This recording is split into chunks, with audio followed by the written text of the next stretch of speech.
राधे राधे मित्रों, हमारे चैनल में एक बार फिर से आप सबका हार्दिक स्वागत है। मित्रों, दिवाली के कुछ दिनों बाद छठ पूजा का महापर्व बड़े धूमधाम से मनाया जाता है। यह बिहार का प्रमुख त्योहार भी माना जाता है।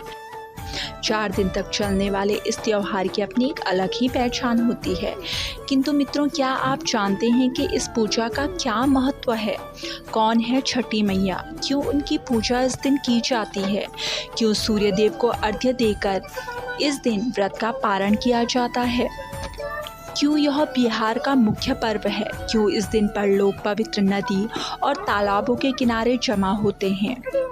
ऐसे ही कई सवाल जो आपके हमारे मन में आते हैं और जो लोग स्वयं व्रत लेते हैं उनके मन में भी इस प्रकार की परंपराओं को लेकर कई सवाल उठते हैं।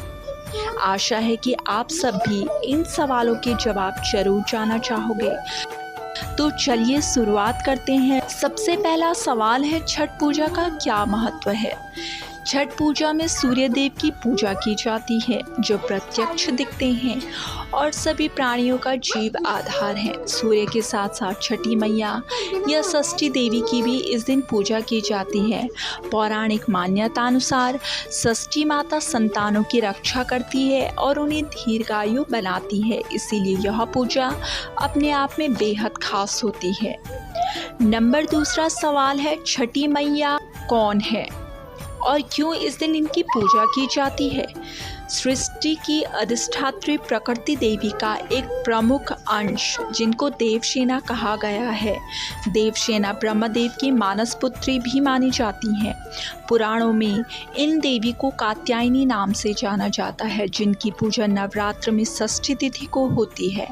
इसीलिए इनको षष्ठी देवी और छठी मैया के नाम से भी जाना जाता है। छठी मैया निसंतानों को संतान देती हैं और सभी संतानों की आयु रक्षा करती हैं। इसीलिए छठ पूजा के दिन छठी मैया की पूजा की जाती है। नंबर तीसरा प्रश्न है, क्यों छठ पूजा में सूर्य देव को अर्घ्य देकर व्रत का पारण किया जाता है? शास्त्र में भगवान सूर्य को गुरु भी कहा गया है। पवन पुत्र हनुमान ने सूर्य देव से ही शिक्षा पाई थी। श्री रामचंद्र जी ने आदित्य हृदय स्रोत का पाठ कर सूर्य देवता को प्रसन्न करने के बाद ही रावण को अंतिम बाण मारा था और रावण पर विजय प्राप्त की थी।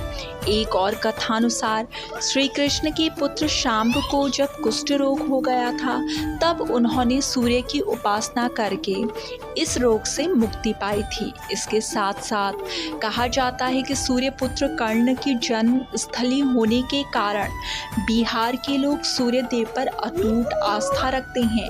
इसलिए इस व्रत में सूर्य देव को अर्घ्य देकर व्रत का पारण किया जाता है। नंबर चौथा प्रश्न है, छठ पूजा की शुरुआत कैसे हुई?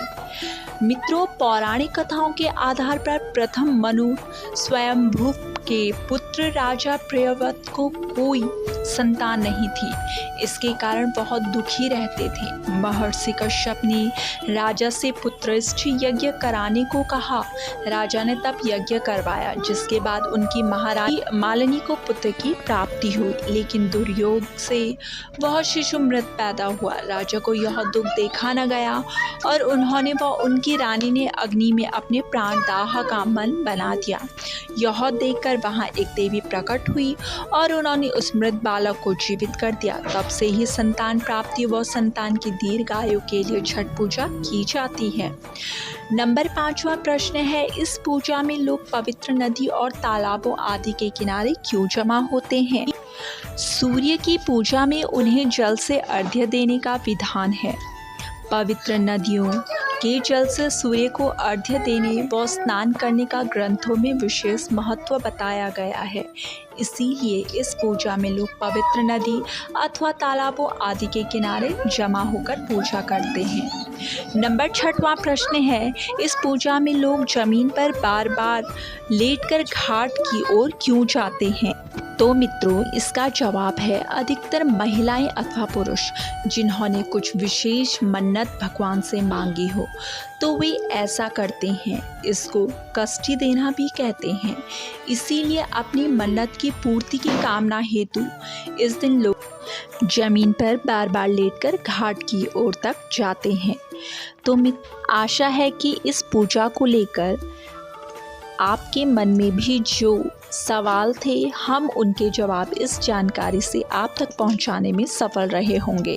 अगर आपको हमारी यह जानकारी अच्छी लगी तो प्लीज़ हमारे चैनल को लाइक, शेयर, सब्सक्राइब करना ना भूलें तथा हमारे वीडियो को ज़्यादा से ज़्यादा शेयर करें, जिससे कि अन्य लोगों तक भी यह जानकारी पहुंच सके। राधे राधे।